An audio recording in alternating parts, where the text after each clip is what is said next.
ఇప్పుడే country delight app ని download చేసుకోండి. Download the country delight app now.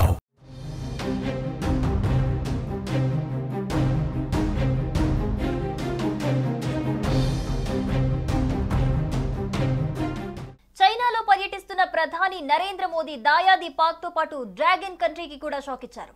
మిత్ర దేశమైన చైనాలో పర్యటిస్తున్న పాక్ ప్రధాని షహబాజ్ షరీఫ్ కు తీవ్ర ఇబ్బందికర పరిణామం ఎదురైంది. ఓ కీలక సదస్సులో పాక్ ప్రధాని నిశ్చేష్టుడై నిలబడటం అంతర్జాతీయంగా చర్చనీయాంశమైంది. షాంఘై సహకార సంస్థ శిఖరాగ్ర సదస్సుకు పాకిస్తాన్ ప్రధానమంత్రి షహబాజ్ షరీఫ్ హాజరయ్యారు.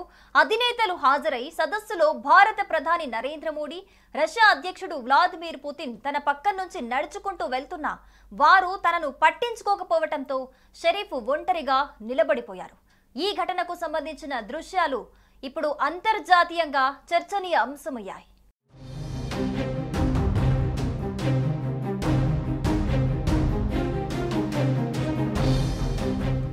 షాంఘై సహకార సంస్థ 25వ శిఖరాగ్ర సదస్సు చైనాలోని తియాన్జిన్ వేదికగా సోమవారం ప్రారంభమైంది. చైనా అధ్యక్షుడు షీ జిన్పింగ్ అధ్యక్షతన జరుగుతున్న ఈ సదస్సుకు భారత ప్రధాని నరేంద్ర మోదీ, రష్యా అధ్యక్షుడు వ్లాదిమిర్ పుతిన్ సహా వివిధ దేశాధినేతలు హాజరయ్యారు.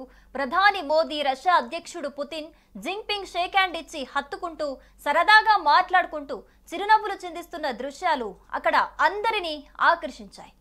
ఆపరేషన్ సింధూర్ తర్వాత మొదటిసారిగా షాంఘై సదస్సులో భారత్ పాక్ ప్రధానులు ఎదురుపడిన దృశ్యాలు సోషల్ మీడియాలో వైరల్ గా మారాయి. అందులో ప్రధాని నరేంద్ర మోదీ, పుతిన్ కలిసి వెళ్తుండగా అక్కడ పాక్ ప్రధాని షహబాజ్ షరీఫ్ అక్కడే నిలబడినప్పటికీ మోదీ ఆయనను పట్టించుకోకుండా, పలకరించకుండా వెళ్లిపోయిన దృశ్యాలు కనిపిస్తున్నాయి.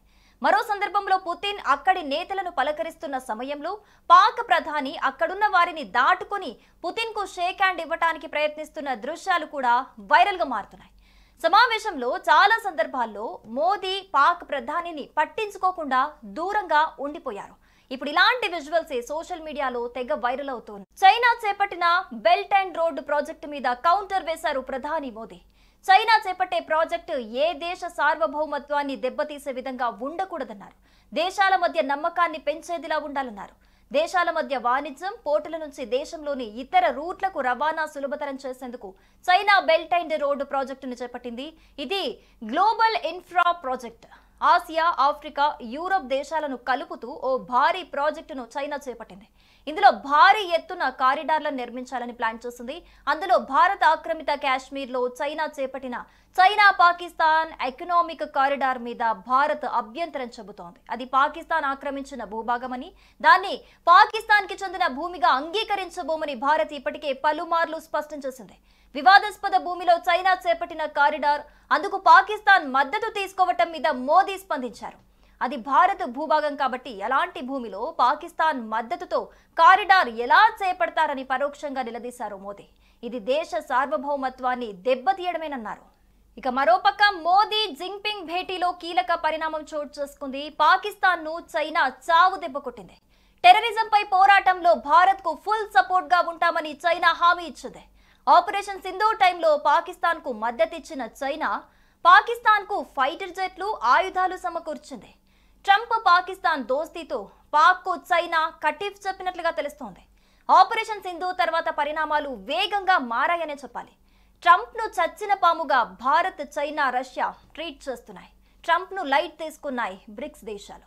సుమన్ టీవీలో మీ పర్సనల్ అండ్ బిజినెస్ ప్రమోషన్స్ కోసం కింది నెంబర్కి కాంటాక్ట్ చేయండి. డ్రగ్స్, గంజాయి లాంటి చెడు వ్యసనాలకు దూరంగా ఉండండి. తాత్కాలిక ఆనందం కోసం జీవితాలని నాశనం చేసుకోవద్దు. డ్రగ్స్ విక్రయాలు, దందాలు నిర్వహిస్తే 180059996969 టోల్ ఫ్రీ నంబర్ కి కాల్ చేయండి. డ్రగ్స్, గంజాయిని నిర్మూలిద్దాం, భవిష్యత్తును కాపాడదాం.